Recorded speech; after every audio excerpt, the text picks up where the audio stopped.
Hello, people. Welcome to the community of the Growth Mindset podcast. Guys, if you are a first time listener, don't forget to subscribe on whichever platform you're listening from so that you don't miss on more interesting episodes coming up in following weeks. And for our daily listeners, here we are again with a new episode where we will interview another interesting personality from a unique industry and understand how they were able to accomplish this great level of success. Remember, this is a podcast where we learn easy, practical methods and tips that we can implement in our daily lives from the very best and the most successful people known today. Because as we all know, success leaves clues.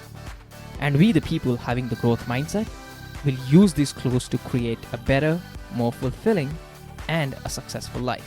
So, let the growth begin.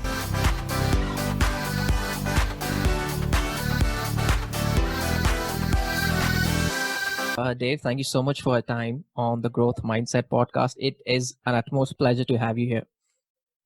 Well, it's my pleasure for being here. Thanks for having me. Perfect.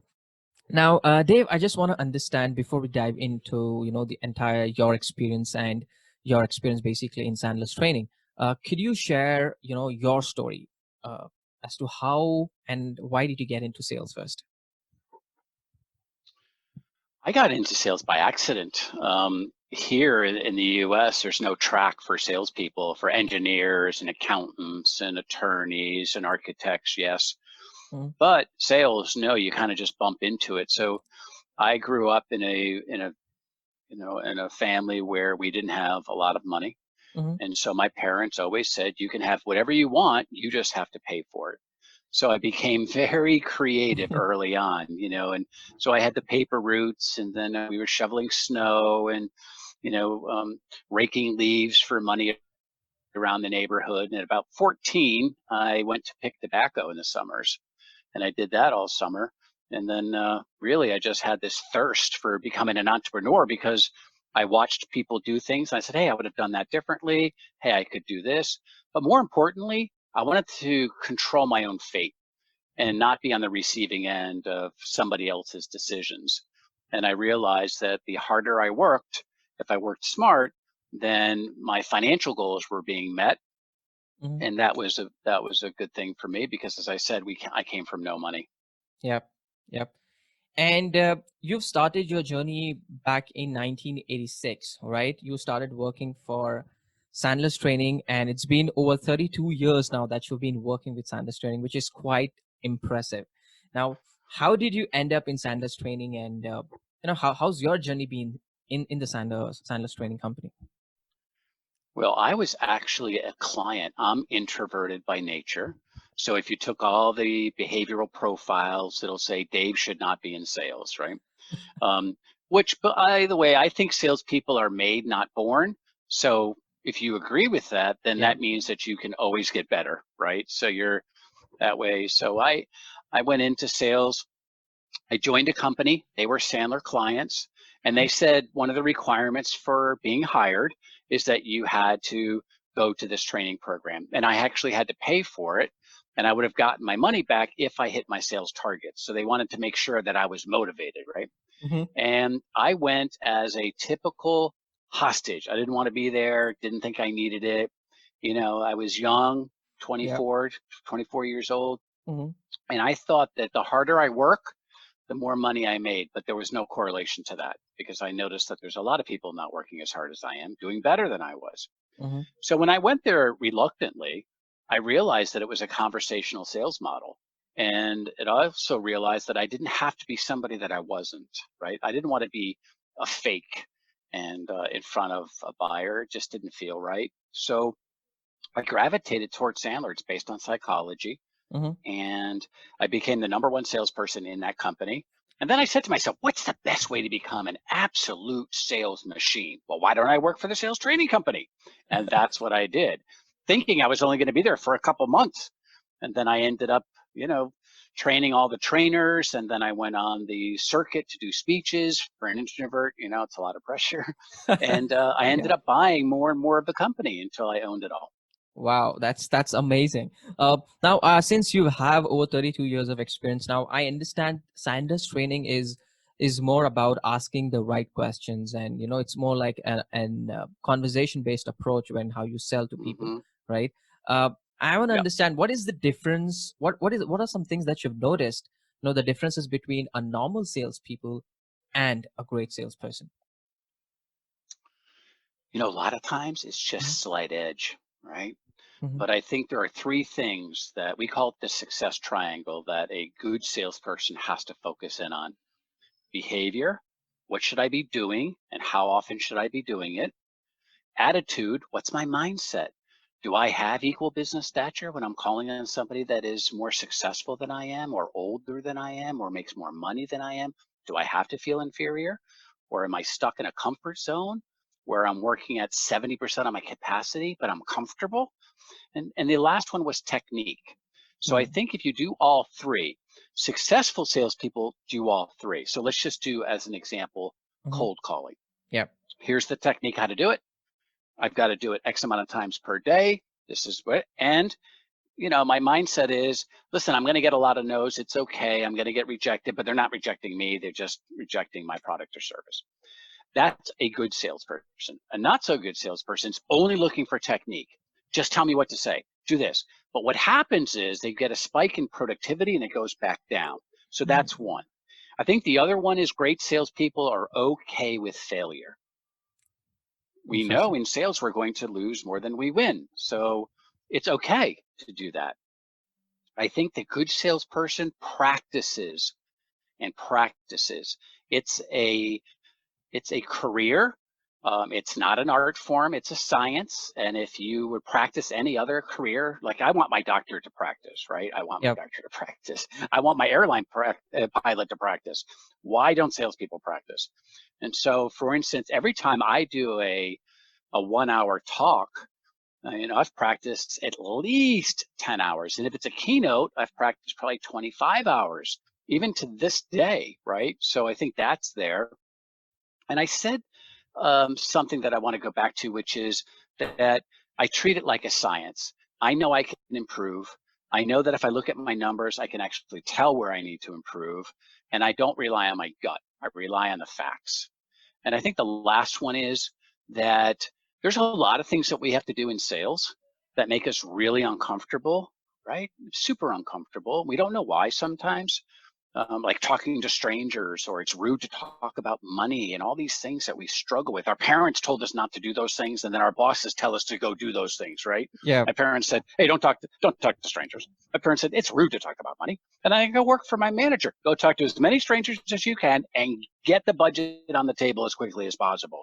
It's like it's confusing, True. but I think we have to be brave, just 10 minutes at a time, Hmm. right? So just if we could just be brave 10 minutes at a time, now maybe 10 times a day, it's okay. And so I think that's really what kind of, the last one, which is I think the biggest, is that they are behavioralists. Hmm. They do what it takes every day. And so there's no peaks and valleys. And because they're doing a little bit each day, it's not as painful, Hmm. And so I Okay. think that's really what separates those that are great from those that want to be great. Okay. And what are your practical tips for people who want to move from normal salespeople to acquiring those traits that you just mentioned, those three traits as well as the technique? What can people do so that they could build those? Yeah. So the first thing is, if you want to become a behavioralist, then why don't you reverse your sales funnel? So everybody knows how much revenue they want to produce. They probably can tell you how many presentations they need, but what they can't tell you is all the daily behaviors that they need in order to get that. They kind of stop with, well, I've got to have X amount of presentations to get X amount of sales, which will make X amount of revenue. But you can't control that. You can only control your own behavior. So map out, what do you have to do every single day to be able to hit your quota? Like if you come into my business, I say that you need 10 LinkedIn referral letters per week. You need 2 talks per month. You need 2 face-to-face, or at least relevant conversations every single day. So you need 2, right, initial conversations a day, which means that if you back that up, I'm going to have to make between 20 and 40 outbound calls to get my 2. And so that's what I should be focused in on. So that's number one, just re-engineer your sales funnel to go backwards. I think the other thing is, if you're going to practice, what would we practice? Well, write down all the things that you think you should absolutely know off the top of your head in order to be successful. Could be your 30-second commercial, your elevator pitch. It could be things like, here are the top 10 objections, and here are my responses. Here's my top 10 questions I'm going to ask on a first call. Create yourself a playbook and then practice it. So I've got a 45-minute drive to work.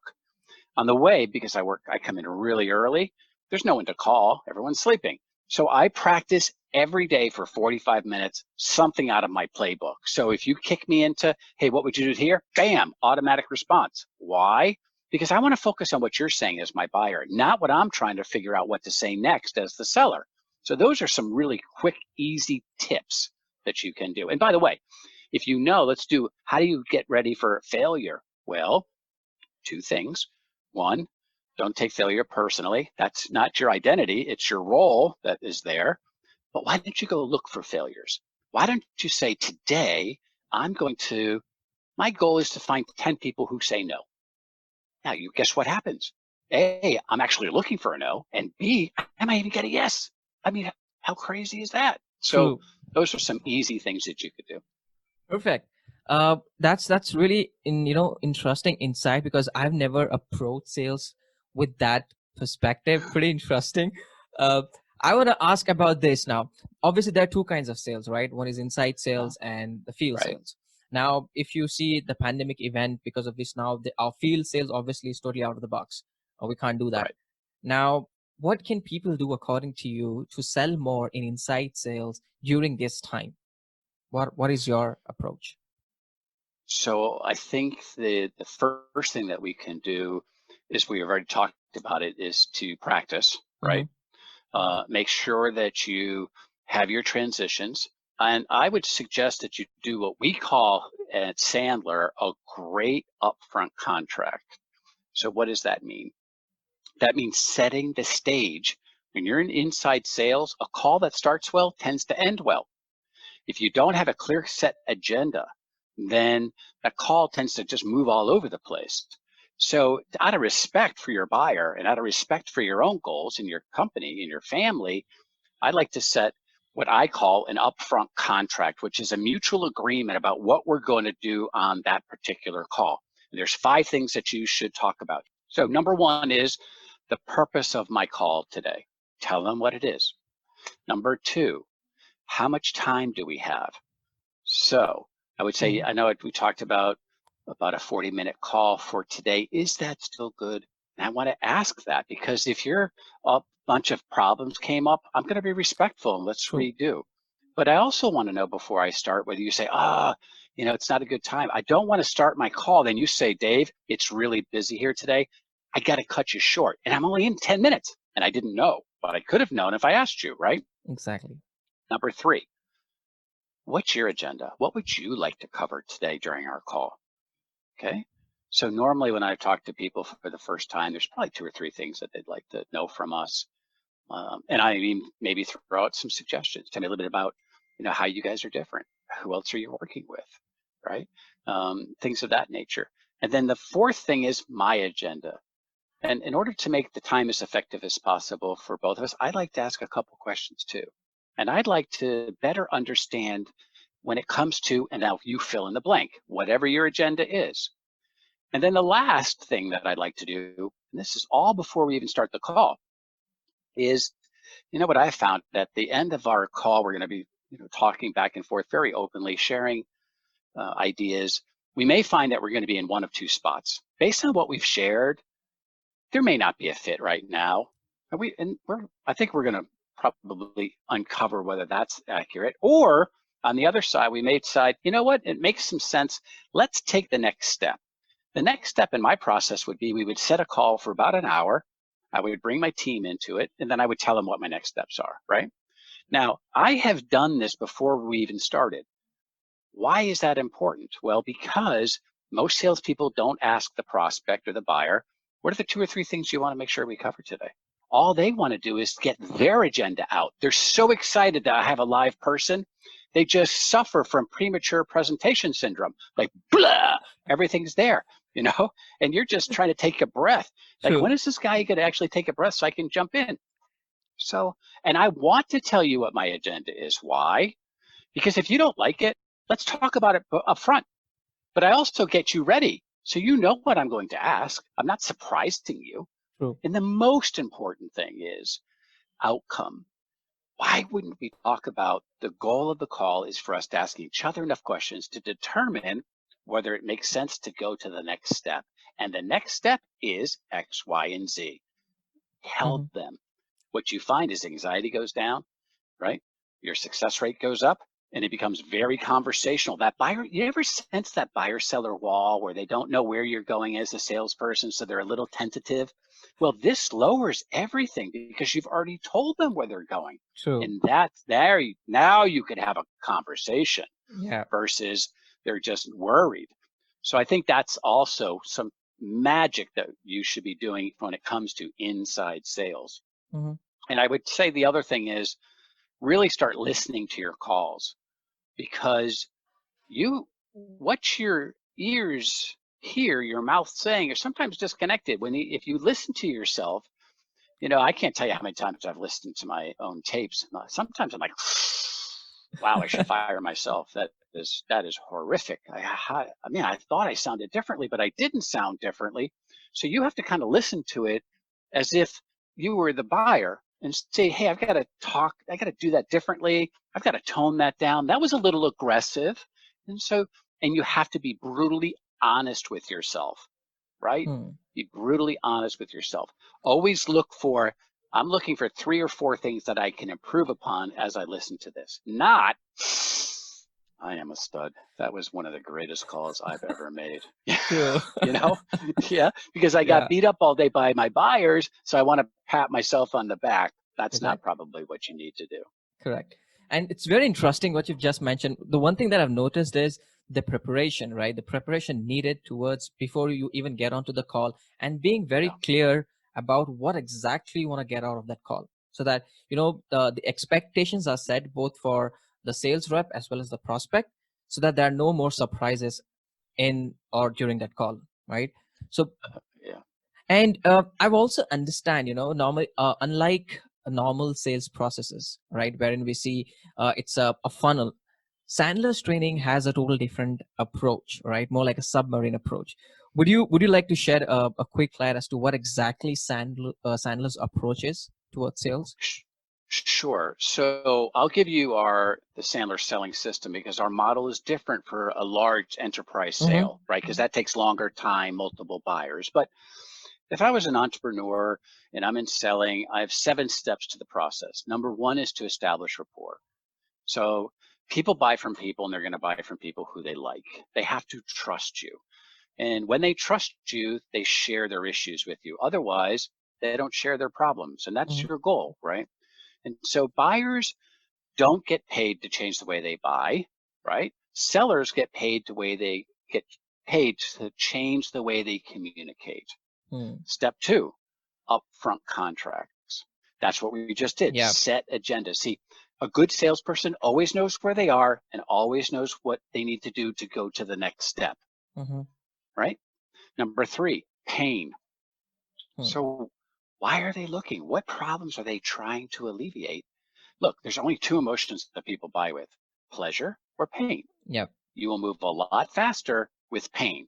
Like, Mm-hmm. my car works perfectly. So do I actually need to go out this weekend to get a new car?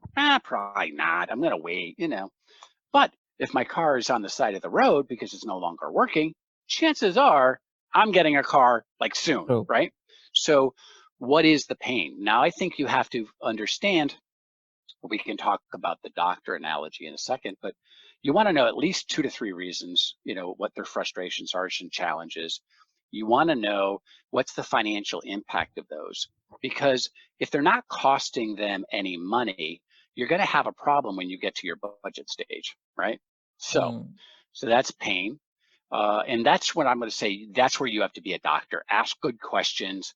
Don't start spewing about how great your product or service is. That's not the time. True. Our next step is budget. So let's get money on the table, right? Because I have to find buyers who are willing and able. So you may have an issue, but you have no money. Why Yeah. wouldn't I find that out before I do this big presentation or proposal? See, I don't think that no matter how wonderful your proposals are, that they're going to make a buyer just miraculously come up with money. I don't think that's how it works, right? Yeah. So the next one is decision making. So how are decisions made and when are they made and all the things that have to do with decisions. And then step 6, presentation. Now this is kind of interesting because most traditional sales processes, the presentation's way up front, Yep. right? So I establish rapport, I present my products and services, and then we start to, all the stalls and objections, and we go back and forth. Sandler says, you don't know what to present until you understand what their issues are, the budget that they want to keep it within, and the timing of all that. Then you go back and present. Think about a doctor again. The doctor will be sued for malpractice if in fact they acted like salespeople, because you would go into the waiting room and they would say, hey, thanks for coming in. Before you say another word, let me show you all my degrees. Let me show you all the equipment that I'm going to use to operate on you. That's not what they do. They True. say, hey, tell me a little bit why you're here today. I mean, what's hurting? How long does it hurt? What have you done to try to fix it? Heat, cold, medicine? What have you done? What's the pain threshold? Right? So they ask you all these questions. That's what you should be doing. And the last one, stage 7, is what we call post-sell. Mm. Post-sell does about 3 things. One, I want to take care of any buyer's remorse, because every person has buyer's remorse. They want to make sure they made the right decision. They spent the right amount of money, right? So I want to make sure that I deal with that face to face or when I'm with you, because otherwise I'm going to get a cancellation later. I want to get referrals, and I want to transition into the service phase now, right? So if I'm handing it off to somebody, I want to explain to my buyer what the next steps look like. So those Mm. are the 7 steps. And they've worked. We train 31,000 people a Yep. year.